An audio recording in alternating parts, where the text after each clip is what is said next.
다 말랐다 그랬는데 아멘 하기가 이렇게 쑥쑥 튀어나오지 않죠. 예. 오늘 제목은 즐거움이 말랐어요라고 정했습니다. 저희가 지난 시간부터 꼭 쭉 요에서의 말씀을 살펴보고 있는데 그들이 만났던 재앙이 있었습니다. 한 번으로 끝난 재앙이 아니라 메뚜기 재앙이 그들 가운데 있었는데 4번이나 연속해서 메뚜기 재앙을 만났다는 것이죠. 엎친 데 덮친 격이고, 이렇게 그 메뚜기 재앙으로 인한 결과물은 그들이 이제 열매를 거두려고 해도 거둘 수조차 없게 되어진 아주 막막한 삶의 터전을 이뤄가기에는 너무나도 어려운 환경을 만나게 되어졌다라는 것이죠. 또 지난 시간에 저희가 살펴봤듯이 어떻게 해요? 포도나무는 멸하게 되어졌고 무화과 나무는 긁어 말갛게 벗겨버려서 그 모든 가지가 하얗게 되어졌다라고 말씀하고 있습니다. 이 결과물은 어떻습니까? 무엇인가를 얻고 싶은데 포도나무에서도 얻을 것이 없고 무화과 나무에서도 얻을 것이 없는 상황이 되어졌다라고 말하고 있습니다. 그런데 이렇게 되어진 그 상황 속에 그 땅은 누구 것이라고 이야기하고 있냐면 그 땅은 하나님 것이다 라고 이야기하고 있다는 것이죠. 바꿔서 얘기하면 그 땅에 심겨져 있는 포도나무도 하나님의 것이고 무화과 나무도 하나님의 것이라는 것을 말씀하고 계신다라는 것이죠. 그래서 본래 하나님께서 그 땅을 주셨고 그 땅에 포도나무와 무화과 나무가 심겨져 있었고 열매를 거둘 수 있게 되어졌다라는 것입니다. 그런데 어떻게 되어졌습니까? 하나님께서 함께 하시지 않은 결과물이 그들에게 나타났는데 포도나무의 열매를 거둘 수가 없게 되어졌고 무화과 나무의 열매를 거둘 수 없게 되어진 것을 이야기합니다. 그것은 무엇 때문에 그랬습니까? 그 전에 살펴봤던 4번의 메뚜기 떼의 공격 때문에 어떻게 해요? 이제 더 이상 수확물을 얻을 수조차 없는, 다시 이야기하면 삶을 이어갈 수조차 없는 막막한 현실에 놓여져 있는 그들의 모습들을 보여주고 있다는 것이죠. 그런 시련이 아니면, 그런 어려움이 아니면 어떻다고요? 하나님 앞으로 돌아가지 않는다는. 메뚜기가 한 번만 와서라도 쓸고 갔을 때 돌이킬 것 같으면 메뚜기가 한 번만 오지 4번이나 왔겠습니까?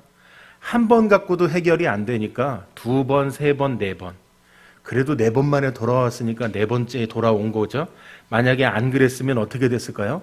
그 뒤에 또 다른 메뚜기 떼로 끊임없이 그들이 가지고 있는 모든 것을 다 빼앗아 가시는 일을 하셨을 것으로 생각이 되어집니다.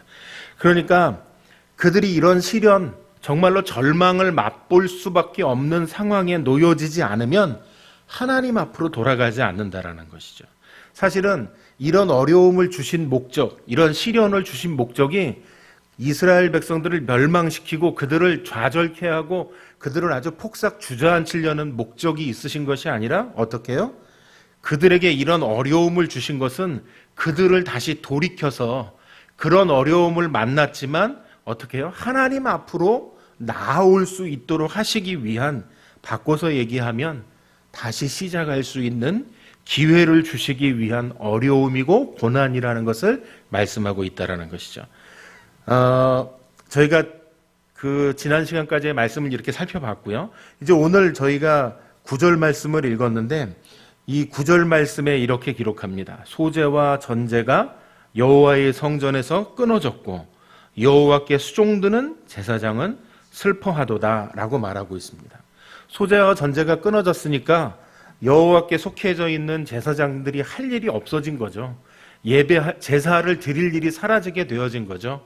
그러니까 제사장들은 슬퍼했다 이야기하고 있습니다. 그러나 이 백성들은 어땠을까요? 제사장은 하나님 앞에 드릴 제사가 없어진 것 때문에 슬퍼했다고 이야기하고 있습니다. 그러나 그들 백성들은 오히려 이 어려움을 만나게 되어서야 어떻게 해요? 이제 하나님이 우리를 버리셨구나. 하나님이 우리를 더 이상 돌봐주시지 않는구나. 이것을 이제 깨닫게 되어지는 때가 되어졌다라는 것이죠. 오늘 여기 소제와 전제라는 제사가 기록되어져 있는데요. 사실 성전에는 다른 제사들도 있습니다. 그런데 번제와 화목제, 속죄제 등 다른 제사들이 있지만 어떻게 해요? 소제와 전제에 대해서 말씀하고 있다라는 것이죠. 소제와 전제가 가진 제사의 특징 때문에 이야기하고 있는 것인데요. 소제는 짐승을 드리는 제사가 아니고 뭘 드리죠? 곡식을 고운 가루로 만들어서 드리는 제사라는 것이고요. 또 전제는 제단 위에 포도주를 부어서 드리는 제사를 의미하는 것입니다. 그러니까 소제는 하나님께서 주신 은혜에 대해서 감사해서 감격해서 드리는 것을 상징하는 것이고, 전제는 나의 남은 모든 것을 아낌없이 드려서 헌신하는 헌신의 의미가 담겨져 있다는 것이죠.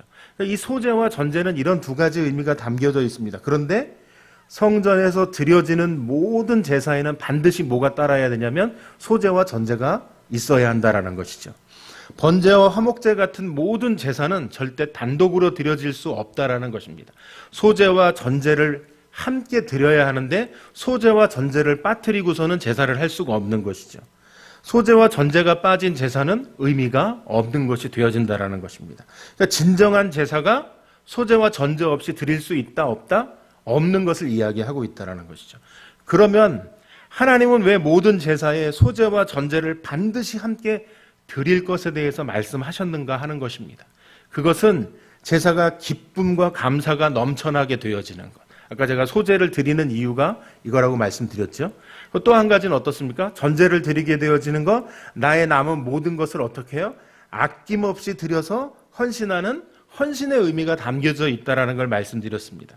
그러니까 억지로 끌려와서 그냥 마지못해서 드려지는 그 제사가 아니고 정말 나를 구원해 주시고 내 죄가 깨끗함에 얻게 되어진 그 기쁨과 감격이 있는, 그래서 그 기쁨과 감격이 넘쳐나서 헌신과 결단이 있는 제사가 되어지는 것.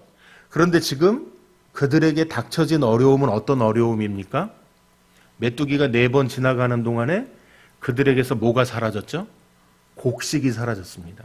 곡식이 사라졌다는 이야기는 자신들이 먹을 것도 없는 것이 되어졌지만 바꿔서 얘기하면 소제를 드릴 수 있는 재물도 존재하지 않는다라는 것이죠. 그러니까 소제를 드릴 수 있는 어떤 곡식의 고운 가루도 남아있지 않는 상황이 되어졌으니까 오늘 9절 말씀에 기록되어져 있는 대로 성전에서 제사 드리는 것 끊어졌을 것이고, 그러니까 수종드는 제사장들은 제사를 드릴 수 없는 상황으로 인해서 슬퍼하고 있는 것을 말씀하고 있다는 것이죠. 근데 뿐만 아니라 전제에 드려지는 제사의 내용 가운데 뭐가 있었습니까? 포도주를 부어야 되는데 앞에서 말씀드렸던 것처럼 포도나무에 뭐가 없습니까? 열매가 없고 그것으로 포도주를 만들 수조차 없게 되어졌으니까 전제를 드릴 수조차 없게 되어진 것을 이야기하는 것이죠. 소제와 번제가 사라진 제사에서는 다른 제사들, 마찬가지로 화목제를 드려도 소제와 전제가 사라진 제사에서는 다른 어떤 의미의 제사도 드릴 수가 없게 되어지는 아주 절체절명의 상황에 놓여진 것을 이야기하고 있다는 것이죠.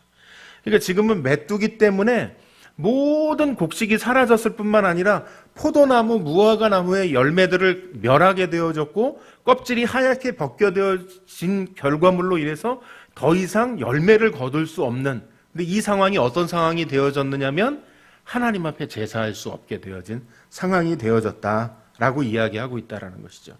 사실은 어린 양을 드려서 하나님 앞에 제사를 드리고 싶어서 드리려고 해도 뭐가 없어서 못 드리는 상황이 되어졌습니까? 소제와 전제를 드릴 재물이 없어서 화목제를 드리던 어린 양을 잡아서 제사를 드리고 그 피를 뿌려서 제사를 하고 싶지만 어떤 상황이 되어졌습니까? 아무런 의미 없는 제사가 되어져. 뭐가 없기 때문에요? 소제와 전제가 없기 때문에 그렇게 되어졌다라는 것을 이야기하고 있다라는 그런 결과물이 바로 제사장들이 슬퍼하게 되어진 것이죠. 자신들이 제사하는 일거리가 사라졌기 때문에 슬퍼하는 그 수준의 슬퍼함이 아니라 하나님 앞에 드릴 수조차 없게 되어진 상황이 놓여져 있는 여호와의 성전에서 제사가 끊어지는 초유의 사태가 벌어진 바로 그것 때문에 그들은 이와 같이 슬퍼하고 있다라고 이야기하고 있는 것입니다. 하나님께서 심판하시는 심판 중에 어떤 심판이 가장 무서운 심판이 될까요? 불심판이 될까요? 저는 생각할 때 가장 무서운 것은 예배가 중단되어지는, 예배가 끊어지는. 왜 그렇습니까? 우리가 예배를 통해서 어떻게 해요? 사실은 우리 삶이 연약하고 부족하지만 어떤 가운데 힘을 얻고 어떤 가운데 때로는 위로를 얻고 때로는 어떻게 해요? 그 말씀을 의지해서 살아갈 힘이 우리에게 생겨나게 되어지죠. 바로 우리가 하나님 앞에 예배하는 순간이고 말씀을 듣고 내 죄를 돌이켜보고 그래서 하나님께서 원하시는 삶을 살아가고자 결단하고 결심하는 순간 아니겠습니까? 그런데 지금 하나님께서 그들을 심판하셨는데 심판하신 것으로 이스라엘 백성들이 고통받는 것에 그친 것이 아니고 어떤 결과물이 나타났습니까? 제사할 수 없는, 하나님 앞에 예배할 수 없는 상황이 그들 가운데 나타났던 것을 이야기하고 있다는 것이죠. 그러니까 제사가 중단되어진 이 심판은 이스라엘 백성에게 있어서는 가장 불행 중에 불행이 되어졌다라는 것이죠. 사실 이 말씀이 우리에게 있어서는 잘 와닿지 않을 수 있습니다. 만약에요, 저희가 아까도 기도했지만 북한 땅의 동포들을 한세 놓고 생각해 본다고 한다면 그들은 지하교회에서 사실은 모이기조차 힘든 상황 속에서 저희는 지금도 큰 소리를 목청껏 높여서 마이크를 써서 찬양을 하고 또 좋은 악기로 반주에 맞춰서 찬양을 할 수 있지만 그들은 어떻습니까? 공적으로 예배드리는 게 다 중단이 되어졌습니다. 모이는 것조차 마음껏 할 수가 없습니다. 우리는 큰 소리로 불러도 눈물이 잘 안 나오는데 그들은 어떻습니까? 작은 소리로 목에 소리가 들릴 똥 말똥 불러 제끼는 그 한 구절의 찬양만으로도 그들에게 아마 눈물이 맺혀지는 일이 생겨날 것 같아요. 그들에게 공적인 예배는 중단되어져 있지만 지하에 모여서 그들이 몇몇 안 되는 사람들이지만 그곳에서 드려지는 예배는 아마 눈물이 넘쳐나는 말씀 한 구절을 읽어내고 아니요, 말씀 한 구절을 암송해내고 그 말씀 한 구절이 그들의 눈물을 뜨겁게 적시고 흘리게 되어지는, 그럼에도 불구하고 하나님의 은혜에 감격하고 감사하는 그런 일들이 그들 가운데 예배 가운데 임하게 되지 않겠냐는 것이죠. 그 땅은 마음껏 하나님을 예배할 수 없는 땅이 되어져 있지만 그럼에도 불구하고 그들은 어떻습니까? 모여서 예배할 수 있고 그리고 하나님을 찾는 그런 어려운 환경 속에 놓여져 있게 되어지는, 바꾸어서 이야기하면 이스라엘이 어떤 상황 속에서 어려움을 겪게 되어진 것과 같은 것입니까? 하나님의 심판으로 인해서 그들이 더 이상 이제는 제사할 수 없게 되어진 그 상황 생각해 본다고 하면 북에 있는 지하교회에 모여져 있는 하나님의 백성들이 그와 같은 가운데 놓여져 있는 것 아니겠냐는 것이죠. 그럼에도 불구하고 그들이 그 상황 속에 머물러 있지 않고 때로는 목숨이 위태롭지만 어떻게 하고 있습니까? 예배하는 위치로 나아가고 있다는 것이죠. 한편으로는 그들에게 이런 고통이 왜 닥쳐졌을까 생각해 보면 한편으로는 세상의 헛된 욕심 때문에 신사참배를 가결했고 또 이것으로 인해서 엄청난 죄에 빠지는 일들이 있었고 공산주의가 선택한 것은 무엇입니까? 종교를 인정하지 않는 것이죠. 아편과 같이 여겼다고 이야기하고 종교를 인정하지 않으니까 그곳에서 어떻게 되어졌습니까? 예배가 끊어질 수밖에 없어서 지하교회로 숨어들 수밖에 없게 되어졌다는 것이죠. 북한만 그런 것이 아니라 중국에서도 그런 일들이 벌어지고 있는 것이고 우리 선교사님들이 복음을 전하고 싶지만 전할 수 없는 여러 가지 악조건 속에 놓여져 있다는 것입니다. 그러니까 공산주의가 이렇게 예배가 끊어지고 나니까 어떤 결과물이 돌아오고 있습니까? 그 땅이 점점 더 어두운 땅으로, 참혹한 땅으로, 피 흘리는 땅으로, 죽음의 땅으로, 어둠의 땅으로 변해가고 있는 것을 보고 있다는 것이죠. 오늘 하나님은요, 이 메뚜기 재앙으로 어떤 문제가 발생하고 있는지를 보여주신 것입니다. 단지 먹고 사는 문제가 힘들어진 것이 아니라는 것을 이야기합니다. 우리에게 소재와 전제가 끊어지는 이 사태가 발생하게 되었다. 이와 같은 상황과 같은 것이다. 제사하고 싶어도 제사할 수 없었던 그 당시의 그 모습을 통해 우리에게 어쩌면 더 예배할 수 있기에 더 편하고 좋은 환경 속에 놓여져 있기는 하지만 우린 실제로 더 예배할 수 없는 환경 속에 놓여져 있는 것은 아닌가라는 역설적이게도 그런 생각이 들어진다라는 것이죠. 사실 이스라엘 민족들이요, 아무리 타락해 있었어도 제사가 중단된 적은 거의 없었습니다. 그들은 우상을 숭배하고 있지만 그래도 성전 한 구석에서는 혹시 모르니까 제사하는 일을 멈추지 않았거든요. 쉽게 얘기하면 양다리 걸치고 있었던 거거든요. 최근에 어떤 연예인이 그 양다리 문제 때문에 시끄럽던데, 어쨌든 그렇습니다. 그와 같이 하나님도 섬기고 바알도 섬기고, 뭐 둘 다 섬겨서 둘 중에 하나 잘 되면 되는 거지 뭐 굳이 그들은 그렇게 생각했는지 모릅니다. 그래서 둘 다 제사하고 양다리를 걸친 신앙생활을 하고 있었던 것이죠. 이런 모습을 보고 엘리야가 그들에게 이와 같이 말씀합니다. 열왕기상 18장 21절 말씀에 엘리야가 모든 백성에게 가까이 나아가 이르되 너희가 어느 때까지 둘 사이에서, 이 둘 사이에는 무엇을 이야기합니까? 바알과 하나님을 이야기하고 있는 거거든요. 머뭇머뭇하려느냐? 여호와가 만일 하나님이면 그를 따르고 바알이 만일 하나님이면 그를 따를지니라 하니 백성이 말 한마디도 대답하지 아니하는지라. 그러니까 그들이 어땠습니까? 이와 같이 양다리를 걸치고 있었던 모습을 엘리야 선지자를 통해서 볼 수 있었다라는 것이죠. 그런데 그때에도 어땠습니까? 한편에서는 바알을 섬겼지만 한편에서는 그래도 혹시 모르니까 이런 마음으로 제사가 하나님께 드려지고 있었다라는 것이죠.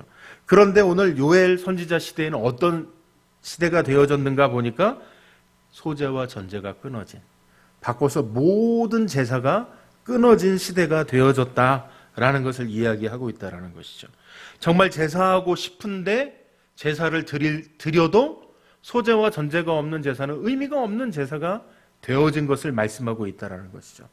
제사장은 있지만 사역할 수 없어서 슬퍼하고 있다고 부절은 기록하고 있다라는 것이죠. 그래서 이 재난은, 이 어려움은 단순한 재난이 아닌 제사가 끊어져 있는, 하나님 앞에 예배하는 것이 끊어져 있는 가장 어려운 때임을 보여주고 있다라는 것이죠. 지금까지 중단된 적이 없었던 제사가 이제 요엘 선지자 시대에 와서는 어떻습니까? 완벽하게 끊어졌다라는 것이죠. 우리가 이런 시대를 맛봤던, 이렇게 제사, 예배 드리는 것이 끊어지는 때를 경험했던 게 언제였을까요? 심지어는 일제시대에도 저희가 어떻게 했죠? 신사참배를 강요하는 가운데에서도 우리 신앙의 선배들이 비록 목숨을 잃을지라도 어떻게 해서 지켜냈습니까? 우리가 바로 그런 신앙의 선배들 덕분에 우리가 지금까지 신앙의 계보를 이어오고 있는 것 아니겠습니까? 그런데 우리의 예배를 드리지 못하게 방해하는 일이 바로 얼마 전에도 있었던 것이죠. 코로나라고 생전 겪어보지 못했던 팬데믹이 다가오니까 어떻습니까? 그렇죠? 예배를 멈춰야 한다. 교회 모이면 안 된다. 뭐 이런 일들이 일어났던 것 아닙니까? 그러다 보니까 교회 예배가 중단되어지는 시대를 맞이할 수밖에 없었던 때도 있었다라는 것이죠. 사실은 많은 사람들이 예배하고 싶어 했는데 예배를 드릴 수 없으니까 교회들마다 전화를 했죠. 혹시 예배 드리십니까? 예배 드리시나요? 물어보는 일들이 생기는 거죠. 지금 내가 출석하고 있는 교회에서는 예배를 못 드리니까 못 가지만 혹시 다른 교회에서라도 예배 드릴 수 있다면 예배 드려야겠다고 생각하시는 분들이 교회마다 전화해서 혹시 거기는 자리가 남습니까? 예배 드릴 공간이 됩니까? 확인했었던 것이죠. 이렇게 예배가 끊어져 있었던 시대를 역사상 경험해보지 못했던 때를 우리가 만났었던 것이라는 것이죠. 코로나를 만나게 되어졌는데 예배가 멈춰지고 중단되어져야 하는 상황들 속에 있었다라는 것이죠. 코로나 때 예배가 끊어지니까 여러분들은 어땠습니까? 아, 이렇게 좋은 기회가 없었다. 이렇게 생각하십니까? 예배를 안 드릴 수 있는 아주 좋은 명분을 생겨서 좋다. 교회 안 갈 수 있는데 합법적이다. 심지어는 코로나에 걸리면 아싸, 이번 주 교회 안 간다. 이렇게 생각하신 적이 있습니까? 사실은 예배 드리고 교제하고 심지어는 우리가 함께 요즘 밥을 같이 교제 시간을 가지니까 얼마나 좋습니까? 이 집에서 맛보는 맛있는 음식을 우리도 맛보고, 이번 주는 예은이가 아주 그냥 저희 집 차례라고 오이로 뭘 만들어야 된다. 막 예. 지난번에도 예은이가 메뉴를 결정했고 예은이가 다 참견을 했거든요. 이번에도 그래서 제가 예은아 오이 값이 비싸다. 조금 다른 메뉴로 좀 바꿔보면 어떠냐. 예, 그랬더니 감자하고 소세지를 넣어서 볶아보자. 뭐 이런 얘기를 지금 이제 하고 있는데 오늘 이제 저희 집사람하고 배추값이 좀 싸서 제가 배추를 사갖고 오는 바람에 그러면 겉절이로 바꿔보자. 뭐 이런 얘기로 지금 이제 넘어갔는데 아직 예은이하고는 합의를 못 봤어요. 어쨌든 말이죠. 예, 음식 하나 가지고도 저희가 이렇게 많은 이야기들을 나눌 수 있고 함께 교제할 수 있는 교제의 거리들이 되어진다라는 것이죠. 그런데 어떻습니까? 예배가 끝나기가 무섭게 혹시라도 코로나가 옮기면 교회에 피해가 갈까봐. 사실은 저희가 나쁜 마음은 아니었던 거예요. 그죠? 혹시라도 그 일 때문에 우리 교회 예배가 중단되면 안 되니까. 그래도 어렵게 모여서 예배하고 있는데 나 때문에 멈춰지면 안 되니까. 사실 그래서 일찍 간 거지 예배가 끝났다 그래서 일찍 간 건 아니었던 거죠.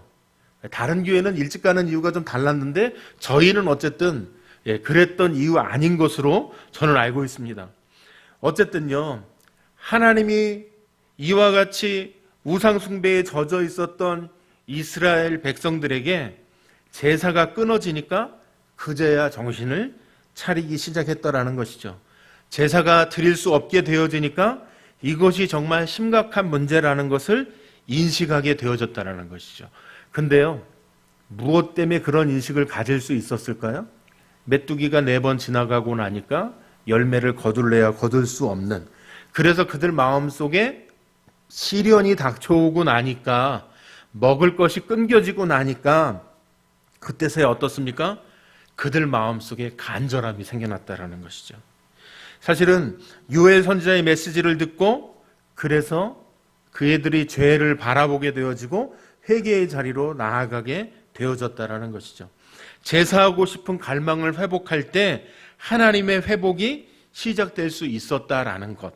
그들이 고난을 만나게 되고 어려움을 만나게 되어졌을 때 그들은 제사가 중단되어지는 가운데 있었지만 이제요 하나님 앞에 다시금 나아가고 회복을 경험하게 될 수 있는 곳으로 나아가게 되어졌다라는 것이죠. 하나님의 은혜로 우리의 제사가 하나님께서 받으시는 제사로, 하나님의 은혜로 우리의 예배가 참된 예배로 회복되길 원하고 계시는 하나님의 역사하심이 있다라는 것이죠.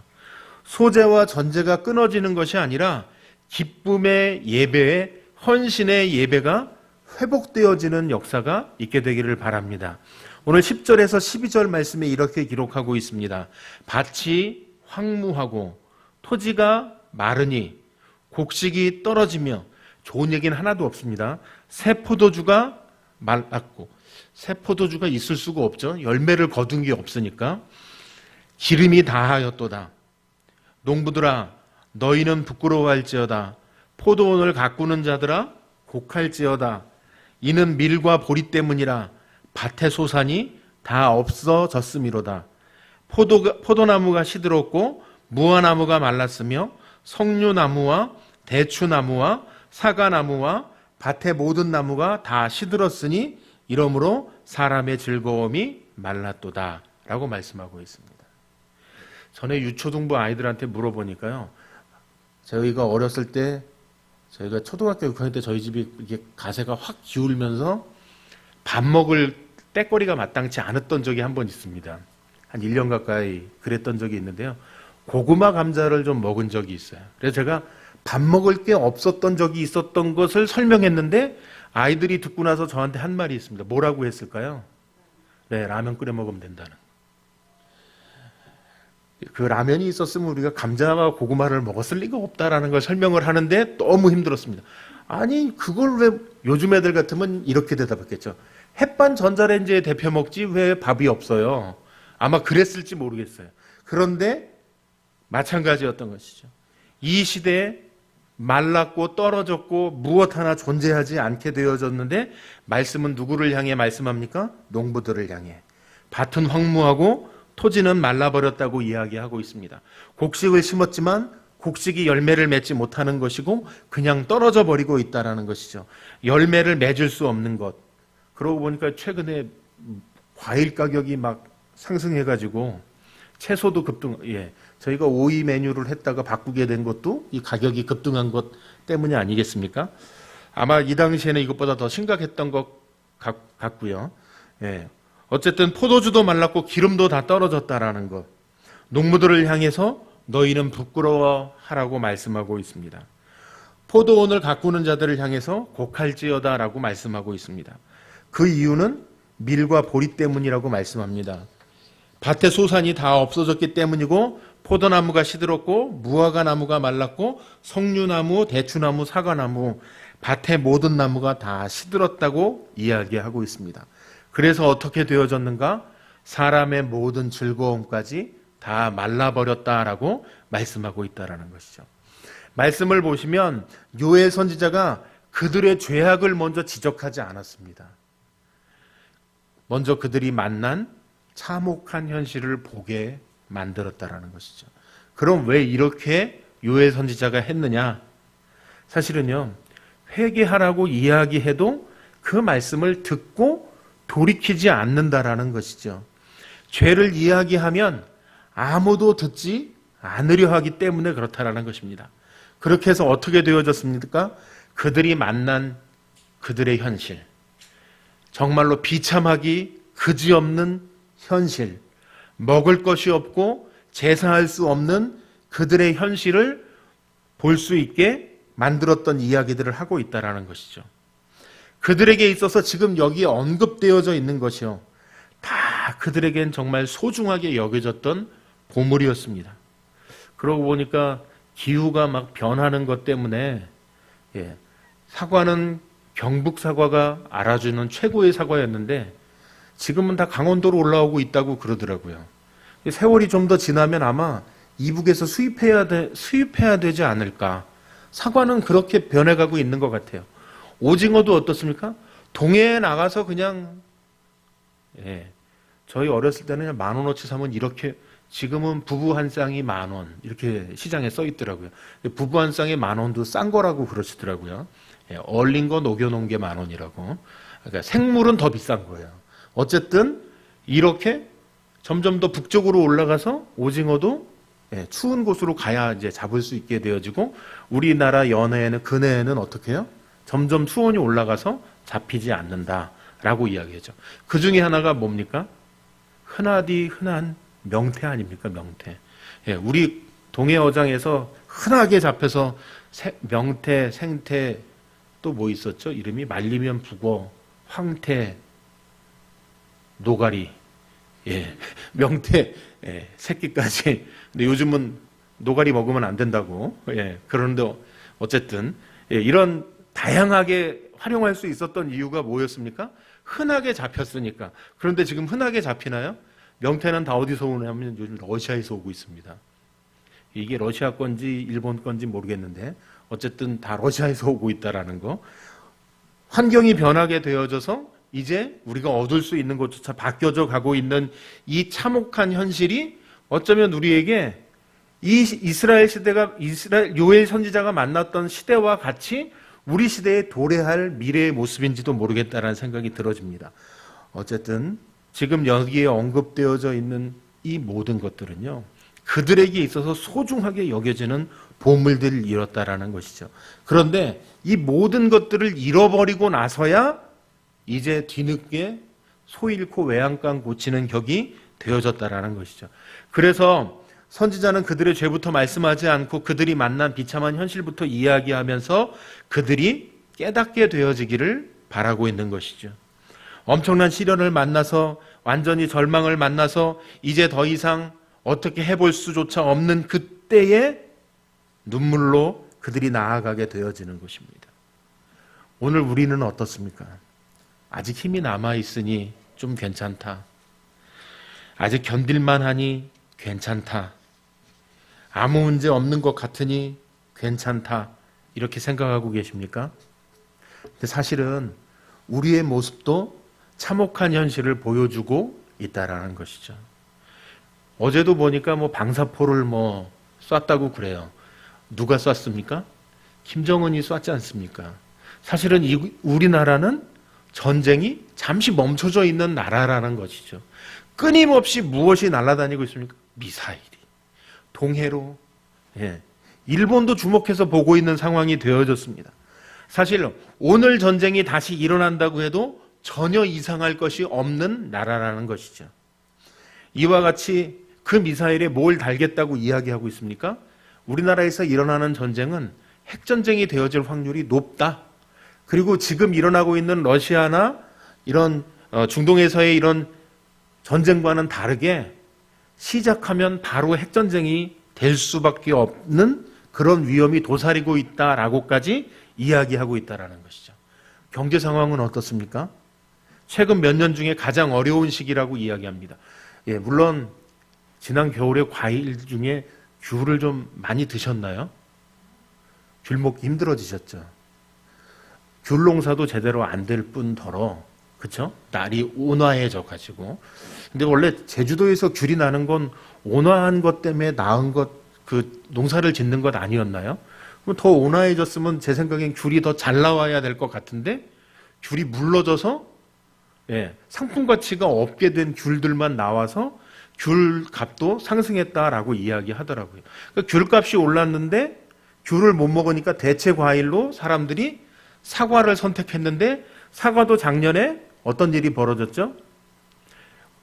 봄에 제대로 날씨가 좋지 않은 관계로 꽃이 제대로 폈다가 열매를 맺지 못하는 결과물과 함께 여름에 비가 계속 내리면서 열매는 자라지 못하고 떨어지거나 하는 과일들이 낙과가 많아지면서 사과도 많이 걷어들이지 못했는데 대체 과일인 사과값도 따라서 오르는 것이죠. 그러니까 덩달아 물가도 오르고 어떻게 해요? 경제도 어렵고 그 과정 속에 과일값은 점점 더 오르고 있다는 것이죠.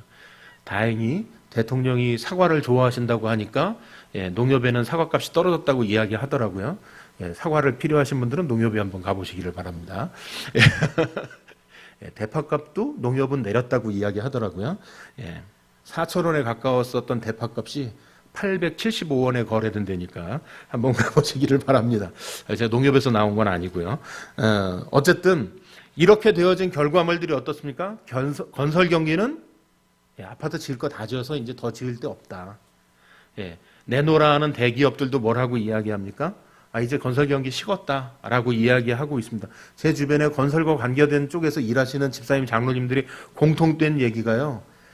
이 사업을 언제 멈춰야 할지 고민 중이다. 이렇게 이야기하시더라고요. 건설 경기는 심각하게 내려앉은 상황에 있습니다. 그럼 노동시장은 어떻습니까? 일자리가 없다. 20, 30대가 일할 자리가 없고 취업이 어렵다라고 이야기해요. 한참 일할 나이인데 일자리가 없다라고 이야기하고 있습니다. 어떻습니까? 그나마 취직한 사람들에게 있어서는 매일 들려지는 우리에겐 어떤 사업장마다 생겨나는 사건, 사고들로 취업해도 쉬운 게 아니구나 라는 생각이 들어지고 생명을 잃게 되는 일들이 연일 보도되고 있다는 것이죠. 그리고 최근엔 더 어떻습니까? 의료대란. 의사들이 자신의 이익을 추구하기 위해서 진료를 멈추는 일이 생겨났는가 하면 정부는 더 이상 자신의 힘으로만 강제하는 일들이 생겨나고 국민들은 그 가운데에서 고래등에 뭐만 터지는 꼴이 됐습니까? 새우등 터지는 꼴이 되어졌다는 것이죠. 이처럼 아픈 환자들만 죽음 앞에 놓여서 어떻게 할 수 없는 우리가 살고 있는 이 위협을 당하고 있는 현실의 모습들이요. 그 당시에 요엘 선지자 시대에 그들이 포도나무의 열매를 그리고 무화과나무, 사과나무, 석류나무의 열매들을 다 잃어버리고 나서야 뒤늦게 하나님 앞에 돌아가게 되어졌던 것처럼 우리에게 닥쳐져 오는 이 참혹한 현실들을 우리에게 어떻게 경험하게 하고 계시냐라는 것이죠. 우리가 그와 같은 일들을 당하고 나서야 그런 일을 겪고 나서야 뒤늦게 소 잃고 외양간 고치는 격으로 우리가 그때서야 하나님 앞에 돌아가는 어리석음을 범할 것이 아니라 요엘 선지자 시대의 이 이스라엘 백성들의 모습을 보고 우리가 메뚜기 재앙을 통해 그들의 제사가 멈춰지게 되어졌고 그들의 경제가 붕괴되어진 참혹한 현실을 보게 되어졌던 것처럼 우리에게 이와 같은 말씀을 통해서 깨닫게 하시고 알게 하신 것처럼 우리가 돌이켜 하나님 앞에 나아가는 것이 필요하다라는 것이죠. 참된 부흥은 이렇게 영적인 눈을 떠서 참혹한 현실을 바라보게 될 때 시작된다라는 것입니다. 아니, 그 일을 겪고 나서 그때에 닥쳐서야 우리가 이런 어려움을 만나고 시련을 겪으니까 이제는 하나님 앞으로 돌아가야겠구나. 사실 바꿔서 얘기하면 그 시각이 열려지지 않고 그것이 깨달아지지 않는다면 어떻게 해요? 우리에게도 그런 일이 똑같이 벌어질 수밖에 없다라는 걸 이야기하고 있다라는 것이죠. 세계 100대 기업 안에요, 우리나라 기업이 딱 하나 들어있습니다. 어디가 들어있을까요? S사만 들어있습니다. 반도체요? 미국에선 지금 무기에 들어갈 반도체를 공급받기 위해서 그 S사를 겨냥해서 끊임없이 압력을 넣고 있습니다. 그 기술 우리한테 넘겨라.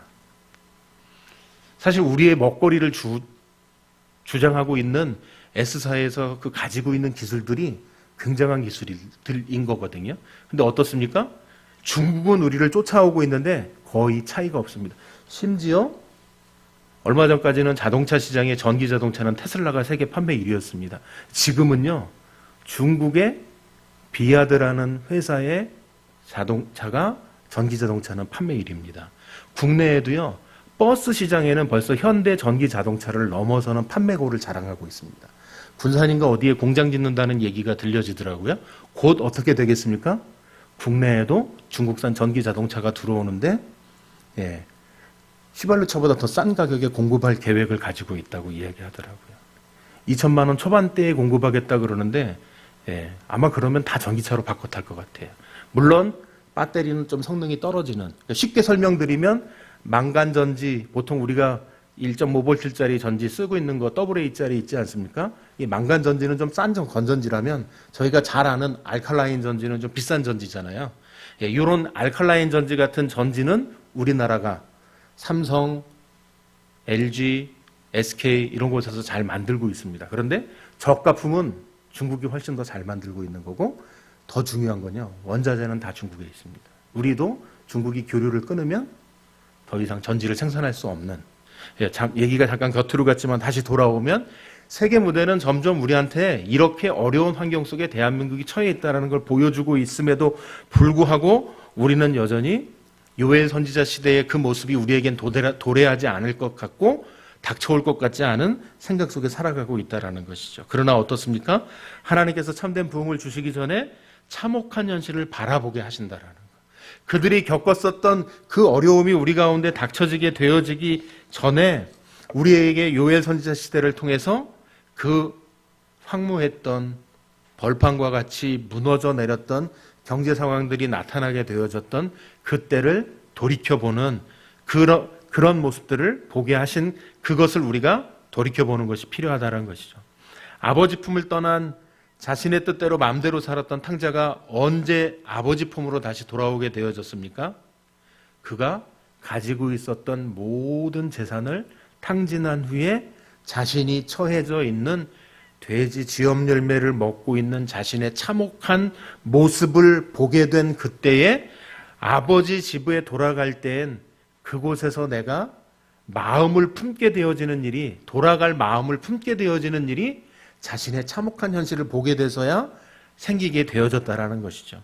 마찬가지로 참혹한 현실을 보게 하시는 것, 하나님의 회복과 부흥이 시작되어질 것임을 말씀하고 계시다라는 것이죠. 우리에게 이와 같이 하나님의 역사하심으로 큰 은혜가 임하게 되어지기를 소망합니다. 무너진 삶의 자리가 회복되어지고 무너진 헌신의 자리가 회복되어지고, 그래서 하나님의 역사하심이 우리들 가운데 나타나게 되기를 소망합니다. 엄청난 시련을 만나게 되어져야만 그때서야 하나님을 찾게 되어진다라는 것이죠. 사실은 그 시련이 없기 전에 우리가 하나님 앞에 돌아가면 얼마나 좋겠습니까? 그러나 절대로 그렇지 않다라는 것이죠.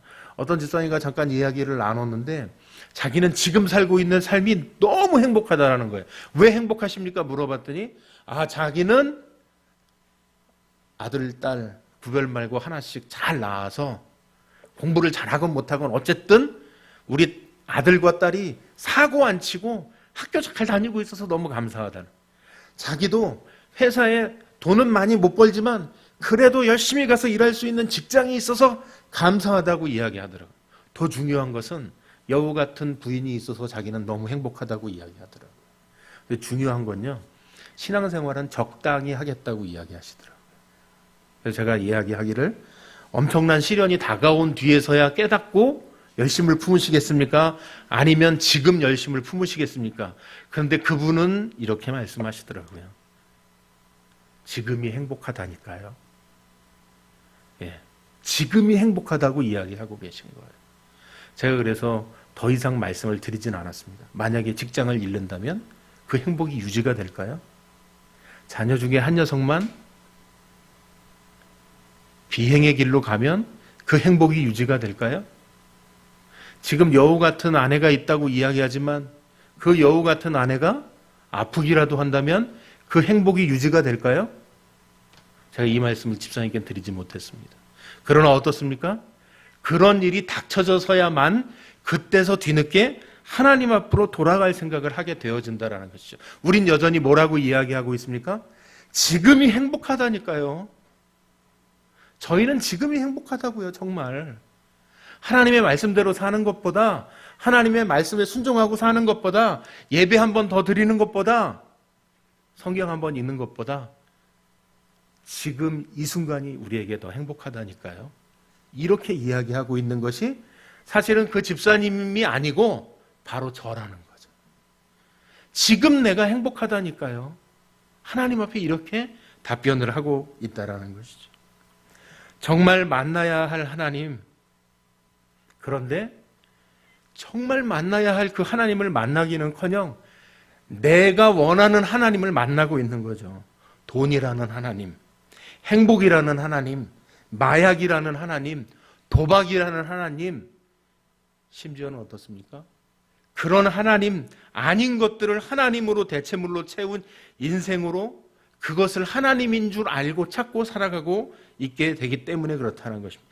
그래서 못 만나는 거예요. 하나님을 만나야 함에도 불구하고 행복이라니까요. 돈이라니까요. 마약이라니까요. 그것이 나를 더 행복하게 만드는 줄 알고 그것이 하나님인 줄 알고 살아가고 있는 사람들이 더 많다라는 거예요. 그래서 하나님을 만나지 못하고 살아가는 것이죠.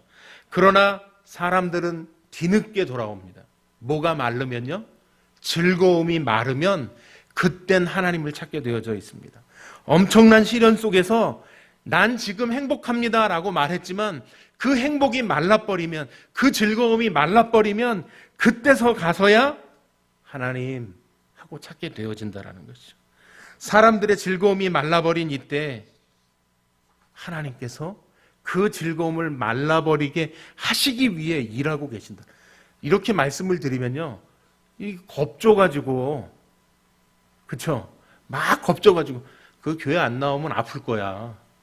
뭐 이렇게 하시는 목사님들 계시더라고요. 그런 의도로 말씀드린 게 아니에요.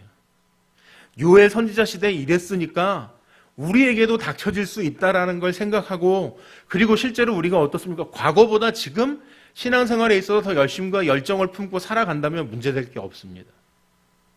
내가 죄인이라는 걸 고백하고.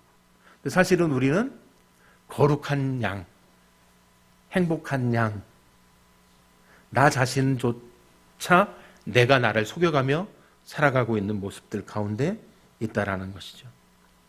엄청난 시련을 만나도 내가 왜 이런 즐거움이 말라가는 인생으로 시련의 의미를 알지 못한 채 오히려 하나님을 원망하고 불평하고 살아가고 있다라는 것이죠. 그러나 이런 어려움을 만났다면 가장 먼저 하나님 앞으로 돌아가게 되어진다라는 것이죠. 하나님께서 회복을 주시기 전에 먼저 우리에게 하시는 일이 있습니다. 그것은요, 말씀이 들려지는 거예요. 말씀이 들려지는 거예요. 그 말씀 붙잡고 하나님 앞에 나아가면 회복의 은혜가 시작되어진다. 그것이 멸망이 아니고 그것이 파멸이 아니라는 것.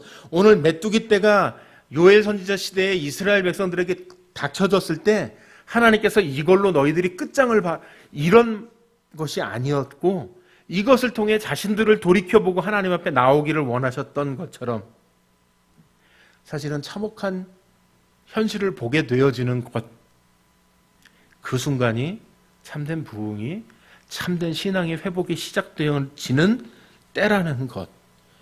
여러분은 참혹한 현실을 보고 계십니까? 아니요, 목사님. 지금이 행복하다니까요. 어느 집사님의 말씀과 같이 행복하다고 느끼십니까? 아니요. 정말 참혹한 우리의 현실을 봐야 한다라는 것을 오늘 요엘 선지자가 우리에게 가르쳐주고 계시다라는 것이죠. 진리의 말씀을 들려주시는 하나님 앞에 우리가 나아가게 될 때에 하나님을 만나게 되어질 때에만이 참된 회복이 시작되어지는 것임을 말씀하고 있다는 것입니다. 오늘 우리 교회가 나의 참혹한 현실을 보게 되어지기를 소망합니다. 하나님을 만나게 되어지는 역사가 그로부터 시작되어지기를 소망합니다. 그래서 말씀을 통해서 우리 교회에 있는 모든 성도님들의 영혼들이 깨어나는 역사가 나타나게 되기를 소망합니다. 이북에 있는 교회의 지하교회에 그 소리조차 낼 수 없어서 드려지는 찬양과 암송되어지는 그 말씀 앞에 눈물로 예배하는 그들의 모습과 같이 우리 눈에도 참혹한 우리의 죄악된 현실을 바라보고 회개함으로 하나님 앞에 나아가는 역사가 있게 되기를 소망합니다. 우리 신앙이 그 가운데 회복되게 하실 줄 믿고 다시 복된 삶이 우리 가운데 나타나게 될 줄로 믿습니다. 여전히 제가 행복하다니까요? 라고 생각하고 계십니까? 아니요. 우리의 참혹한 현실을 깨달아야만 우리가 하나님 앞에 즐거움이 말랐던 그것을 깨닫게 되어지는 그 순간이 참된 회복을 경험하는 하나님의 은혜의 때가 될 줄로